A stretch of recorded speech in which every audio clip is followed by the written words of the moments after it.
は奄美の島巡りツアー2日目、鹿児島と沖縄の融合地帯、沖永良部島のレポートをします。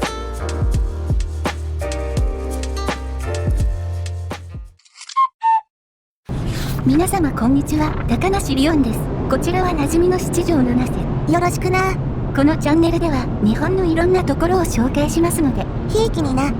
今回紹介する沖永良部島の面積は67平方キロメートルと東京23区よりちょっと大きいぐらい。人口は約2700人と、今与論島から来たのが和泊港。東の和泊町と西の津奈町でしのぎを削ってるんだとか。競争大事。冬でも20度ぐらいあるあったかい島です。与論島と違って屋根があります。奥には待合室の建物もあったで。免処理沖永良部。免処理は沖永良部の方言でようこそという意味のようです。島は一時不定時のネズミ捕りが多いから気をつけてやってさ。地元の人からのこういう情報大事。原付借りるで。港から一番近い谷山モータースさんで原付をレンタル。余裕で荷物乗せれてよかったです。世論でもいてたし大丈夫やろ。和泊でバイクを借りたら、まず西郷南州記念館に行くのがいいかも。沖永良部島にいた頃の西郷隆盛の記録が残っています。何してたんや。めっちゃ簡単に言うと、江戸時代に長子の命令に背いた結果、誤解されて島流しになりました。昔にありがちな何とも言えんやつ。この雨風吹きさらし、四畳半の牢屋で1年半過ごしました。結果、体調を崩し痩せ衰えると。その通り。そんな中たどり着いたケイタマイ人や、仲良くなった島の人との交流の歴史が記されています。島の子供たち相手に寺子屋みたいなことしてたみたいやで。牢屋の前で読み書き、道について教えを説いてとか、再現されてた模型とかあって面白かったよ。東国の命令を受け入れ、牢屋の中でも学問と瞑想に励んだ結果、島の人に慕われるという話は、現代の私たちにも参考になるところはありそうです。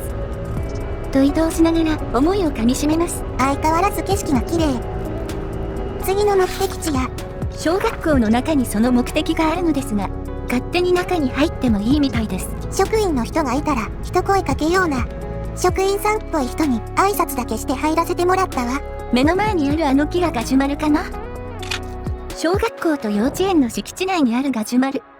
根がしっかりと張っていて、子供たちの成長を見守ってくれるようなたくましさです。明治31年に植えられたとか。樹齢100年は軽く超えています。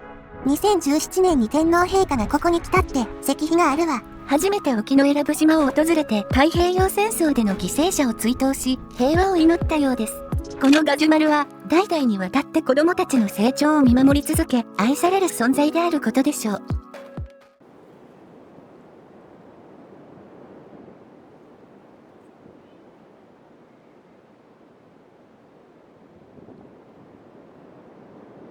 だいぶ北に来ましたが、さらに島の最北端に向かいます。和泊町は今日中に回っておきたいんよな。ここまで来ると景色がほぼ河川敷の土手です。大阪で言うと淀川の土手です。沖永良部に失礼なんよな。は迫力やべえんですが、もうすぐそばが大穴やわ。ここはウミガメがよく見えるという絶景スポットで楽しみだったんですが、風が強くてそれどころじゃねえんですわ。歩道も一人分の幅やから気をつけなやな。全体的に岩がこんな感じでゴツゴツしてるので、撮影に夢中になって穴に落ちようもんなら多分死にます。海は大荒れやわ。ウミガメは見えなさそうですが、この景色を見るだけでも来る価値はあります。沖永良部島は石灰岩でできてるみたいやわ。それがこのような景色を作り出すんですね。全体を見渡すとこんな感じ。天気がいい時は次回行く徳之島も見えるってさ。穏やかなビーチの与論島もいいですが、こういう荒々しい深い青色の海も好きです。恐る恐るもう一度風車をじっくり覗いてみましょう。昔はクジラの潮吹きみたいに波が岩に当たって吹き上げられてたんよな。それで潮吹き洞窟なんて言われています。その吹き上がった海水で近隣の農家さんが大ダメージを受けるので、爆破してからは台風ぐらいじゃないと吹き上がれないようです。しかしこの波の力強さは十分見て感じることができます。おお、波が荒れてんな。岩に打ちつける迫力と力強さに圧倒されながら見とれてしまいます。白い泡立てて永遠に見れてまう。こんな勢いでずっと打ちつけてたら空岩も削れるやろて。風車より風車してますわ。一番心に残っていて、ぜひ訪れることをお勧めしますが、道が狭くてすりとうもないので、足元には十分に注意してください。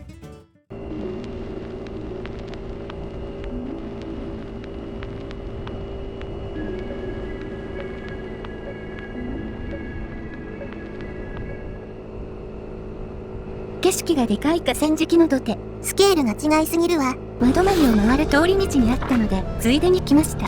ソテツジャングルやって。なんか左に入り口案内らしき杭があったけども。案内があるんだから、まあここがそうなんでしょう。とりあえず邪魔にならないように脇に止めておきます。後で知ったけどももう片方の出口には駐車場があったみたいやわ。自生ソテツの群生地である遊歩道が600メートルぐらいあります。緊急食料として植えられたものもあるみたいやな。自然たっぷりで気持ちいいですが、虫やクモの巣に遭遇するので、そういうのが平気な方に。まあ当然やけどな。ワンジョビーチです。せやな。さっきのソテツジャングル抜けたら目の前にあったわ。白い砂浜でエメラルドグリーンのこの砂浜はとても美しく、サンゴの色鮮やかな世界を堪能することができます。せっかくなので穴場っぽいところに行ってみましょう。明らかに人が通った形跡あるな。クモの巣とか虫が顔に来るとさすがに気持ち悪いのでそれだけ注意します。綺麗。ええやん。大河ドラマ「西郷どん」の撮影地にもなったこの地で、贅沢なプライベートビーチを楽しむのもいいかも。沖永良部特有の面白い岩も見れるので探検も行けます。こういうところが醍醐味やったりしてな。別日の晴れの日ならこんな感じ。ああ、南の島特有のサンゴですわ。この美しさは言葉で表現できないものがあります。まるで絵画のように綺麗で鮮やかに広がるサンゴ礁。この中にたくさん魚とか生き物がいるんやろなって。いつかシュノーケリングやダイビングをして海の中も楽しみたいところです。青く映るサンゴもいいですが、もっと浅いところを映すと透明さが際立ちます。透き通りすぎやろ。海水は澄んでいて、ワンジョビーチ特有の白い砂浜が反射した太陽の光で輝いて、まるで宝石のようにキラキラしています。緑も綺麗。そしてもう一度サンゴ礁へスライド。ああ、何回でも見れますわこれは。海の色のグラデーションが本当に美しすぎる。深い青色から薄いグリーン色まで広がっています。日差しとか天気で色が変わるからずっと見てても飽きへんで。そしてドローンくんは着陸態勢に入ります。お疲れさん。これからも安全に飛行して素晴らしい映像を撮影してください。世界が広がるわ。そうこうしているうちに日が完全に落ちました。輪泊まりの居酒屋行くで。今回行くお店はこちら。少し街の中心を外れると暗くて静寂が広がって落ち着きます。沖永良部島和泊町の黒糖焼酎、花鳥で乾杯。焼酎らしい匂いとかかなり抑えめで飲みやすいよ。口に含むと黒糖の香りが放物線を描くようにふわっと香ります。そしてあてはじゃがいものガーリックバター。めっちゃいい香り。バターが染みてブロッコリーはしなしな。ブルッとしたじゃがいももホクホクしてニンニクが効いています。これは酒が進みますわ。ナーベラーの卵とじ。なんか知らん単語出てきたな。ナーベラーはヘチマの仲間で、ナスのように柔らかくとろっとした食感です。たわしのイメージあるけど、沖縄では普通に食べられてるんだとか。そして沖縄料理と定番のラフテー。美味しすぎて毎回食べてしまう。少しからしを添えて、甘辛く濃厚なタレが豚肉に染みてとろとろ、柔らかくてジューシーな安定の美味しさです。筋に沿ってホロホロ崩れる食感が良すぎる。個別の値段はわかりませんが2600円でした。ともう遅いので本日泊まるお宿、コチンダホテルに来ています。建物の真ん中にガジュマル。沖永良部島の景色に溶け込むように瓦屋根の木造平屋建て。沖縄の家って感じやな。こちらが客室。扉も壁も木のぬくもりを感じられる作りです。無垢な木材で作られてるから入る時のいい香りがするわ。木は呼吸を続け、見た目も心地よい穏やかな気持ちにしてくれます。この素朴な電球好き。軽いデスクにポット、電灯、鏡、ドライヤー、アメニティ含めて必要なものは一通り揃っています。そして右手に回るとトイレもバスも綺麗やわ。なんかまた一段と木の良い香りがします。丸い鏡おしゃれ。沖永良部島をかたどった椅子もおしゃれで好き。冷蔵庫チェック。ビールは300円やで。ミネラルウォーターは1本手でもらえます。そして暗くなるとこんな感じ。日が沈んだ中庭もまた綺麗やで。昼間は11月でも暖かいですが、夜になるとぐっと涼しくなります。今日はよく眠れそうやな。ということでおやすみなさい。